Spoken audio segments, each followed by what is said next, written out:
ఆయన వెళ్ళి పలకరించకపోవటం అనేది మనం గమనించాలి. ఈ రాష్ట్రంలో ప్రజలందరూ కష్టాల్లో ఉన్నారు. చంద్రబాబు నాయుడు మాత్రం రియాలిటీ షోలో హ్యాపీగా ఎంజాయ్ చేస్తున్నాడు.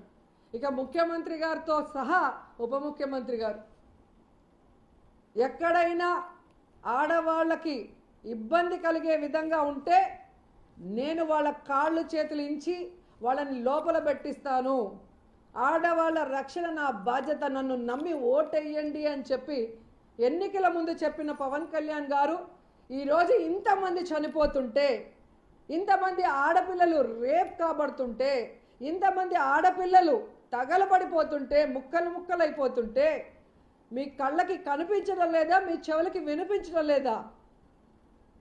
షూటింగ్లో అంత బిజీగా ఉన్నారా పవన్ కళ్యాణ్ గారు? ఇందుకైనా మీకు ఓట్లేసింది? మిమ్మల్ని నమ్ముకున్న ఆడవాళ్ళకి మీరు చేసే న్యాయం ఇదేనా నేను అడుగుతున్నాను. అలాగే ఎక్కడైనా బెల్ట్ షాపులు కానీ వైన్ షాపులు కానీ ఆడవాళ్ళకి నచ్చని ప్లేసుల్లో పెడితే నేను ఒప్పుకోను, వాళ్ళ అంత చూస్తానన్న మీకు ఈరోజు రాష్ట్రంలో ఆడవాళ్ళు గుడి అని లేక, బడి అని లేక, ఇళ్ళని లేకుండా ఎక్కడ పడితే అక్కడ విచ్చలవిడిగా వైన్ షాపులు పెట్టుకోమని క్యాబినెట్లో చెప్తుంటే వింటూ ఉన్నారు. రాష్ట్రం మొత్తం ఆడవాళ్ళు ధర్నాలు చేస్తూ మాకు వైన్ షాపులు మా ప్రాంతాల్లో వద్దు అని చెప్పి ఎండల్లో కూర్చొని ఉంటే కనీసం పట్టించుకోలేదు. అంటే ఎన్నికల ముందు మాత్రమే మాట్లాడతారు, ఎన్నికల తర్వాత వాటిని పాటించాల్సిన బాధ్యత మీకు లేదా పవన్ కళ్యాణ్ గారు అని నేను ప్రశ్నిస్తున్నాను.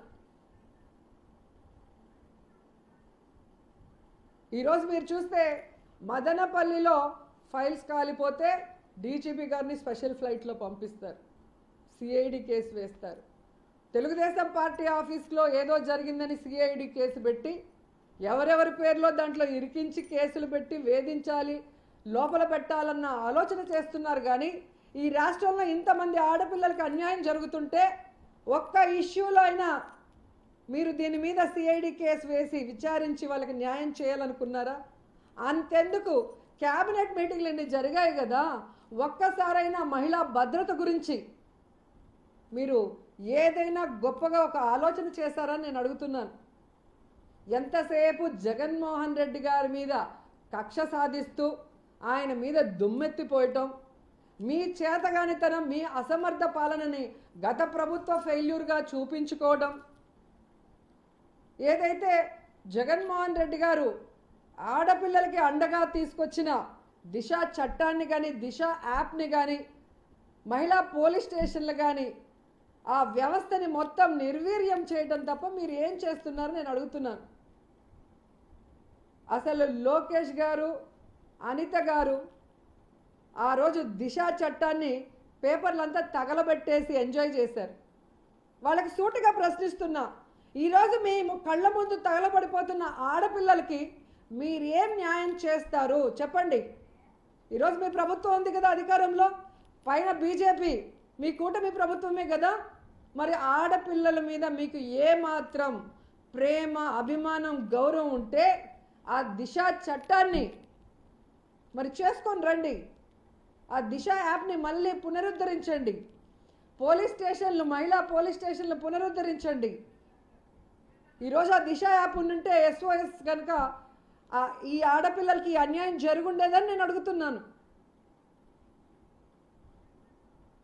చంద్రబాబు నాయుడుకి ఆడబిడ్డ లేదు కాబట్టి ఆడబిడ్డ విలువ తెలీదు, లోకేష్కి ఆడబిడ్డ లేదు కాబట్టి ఆడబిడ్డ విలువ తెలియదు. కానీ హోంమంత్రి గారికి ఆడపిల్ల ఉందని నాకు తెలుసు. మరి ఆవిడ ఎందుకు ఆడపిల్లలకి ఇంత అన్యాయం జరుగుతుంటే పట్టించుకోలేదు? మీకు మనస్సాక్షి లేదా హోంమంత్రి గారు అని నేను ప్రశ్నిస్తున్నాను. అలాగే పవన్ కళ్యాణ్కి ఆడపిల్లలు ఉన్నారు. ఒక ఆడపిల్లకి మానభంగం చేసి ఆ అమ్మాయిని చంపేస్తుంటే అమ్మాయి ఎంత నరక యాతన అనుభవిస్తుందో ఒక ఆడబిడ్డ తండ్రిగా మీకు అర్థమై ఉంటుంది అనుకుంటాను. ఎందుకంటే మాకు ఆడపిల్ల ఉంది. దినదిన గండం ఈ రాష్ట్రంలో ఆడపిల్లలు కాలేజీకి వెళ్ళినా, లేదా ఆఫీస్కి వెళ్ళినా, లేదా బయటకు వెళ్తే వాళ్ళు తిరిగి ఇంటికి వచ్చేంత వరకు గుండెలు అరచేతుల్లో పట్టుకొని తల్లిదండ్రులు ఎదురు చూసే పరిస్థితి. మీరందరూ అధికారంలో వచ్చినప్పుడు ఏం చెప్పారు?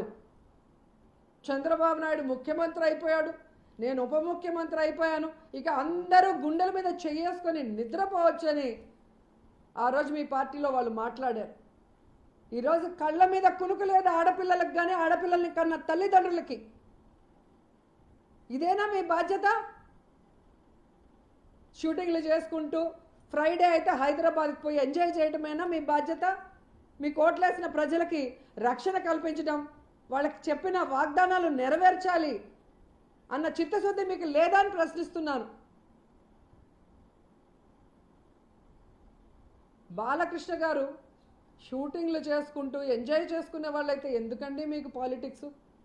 మీ కాన్స్టిట్యున్సీలో ఒక అత్తా కోడల్ని ఘోరాతి ఘోరంగా రేప్ చేస్తే కనీసం ఆ కుటుంబాన్ని పలకరించలేదు, వాళ్ళకి అండగా నిలబడలేదు. మీ అందరికీ మానవత్వం లేదా, ఎమోషన్స్ లేవా అని అడుగుతున్నాను. మీకు నిజంగా లైఫ్ ఎంజాయ్ చేయాలనుకుంటే, నిజంగా షూటింగ్స్ చేసుకోవాలి అనుకుంటే చంద్రబాబు నాయుడు కానీ పవన్ కళ్యాణ్ గారు కానీ మన బాలకృష్ణ గారు కానీ ఎందుకు రాజకీయాల్లో ఉన్నారు? రాజీనామా చేసి వెళ్ళిపోండి. ప్రజల మీద ప్రేమ ఉన్నవాళ్ళు, ప్రజలకి సర్వీస్ చేయడానికి ఫుల్ టైం ఇచ్చేవాళ్ళు చాలామంది ఉన్నారు, వాళ్ళు చేస్తారు కదా. ఈరోజు సిగ్గు లేకుండా ఒక ముఖ్యమంత్రి స్థానంలో ఉండి ఒక వ్యక్తి మాట్లాడతాడు. ఆడపిల్ల తల్లిదండ్రులు జాగ్రత్తగా పిల్లల్ని చూసుకోవాలి, మానిటరింగ్ చేయాలి, ఇలాంటివి జరగకుండా ఉండాలి అంటే మరి మీరేం చేస్తారండి? పోలీస్ వ్యవస్థ ఏం చేస్తుందండి? మీ బాధ్యత కాదా కాపాడాల్సిన బాధ్యత? మీ ఫెయిల్యూర్ ఒప్పుకోండి. ఎవరో ఒకరి మీద తోసేద్దామన్న ఆలోచన తప్ప మరొకటి లేదు. మీ పోలీస్ స్టేషన్లో కంప్లైంట్ చేసిన వాటికి కూడా మీరు ఏం న్యాయం చేశారు చెప్పండి? ఇళ్లల్లో దూరి నరికేస్తారు, ఇళ్లల్లో దూరి రేప్ చేస్తారు. అసలు ఈ దేశంలో ఎక్కడైనా జరుగుంటుందండి? ఒక ఆడపిల్లని ముచ్చుమరిలో ముక్కలు ముక్కలు చేశారు, రేప్ చేసి.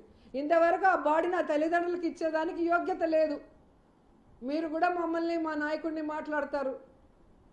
ఇప్పటికైనా తెలుసుకోండి, మీకు ఓట్లేసిన ప్రజలకి న్యాయం చేయాల్సిన బాధ్యత మీకుంది. ముఖ్యంగా ఆడపిల్లలకి మానపాన రక్షణ కల్పించాల్సిన బాధ్యత చంద్రబాబు నాయుడు గారికి, పవన్ కళ్యాణ్ గారికి, అనిత గారికి ఉందన్న విషయాన్ని తెలుసుకోండి. ఇక మీదటైనా ఇలాంటివి పునరావృతం కాకుండా పోలీస్ వ్యవస్థని స్ట్రిక్ట్గా పనిచేసే విధంగా వారికి ఒక స్వేచ్ఛను కల్పించండి. కక్ష సాధింపు చర్యల్ని పక్కన పెట్టండి. రెడ్ బుక్ రాజ్యాంగాన్ని పక్కన పెట్టి ప్రజల కోసం పనిచేయడానికి ముందుకు రాకపోతే మళ్ళీ ఇలాంటివి పునరావృతం అయితే వైఎస్ఆర్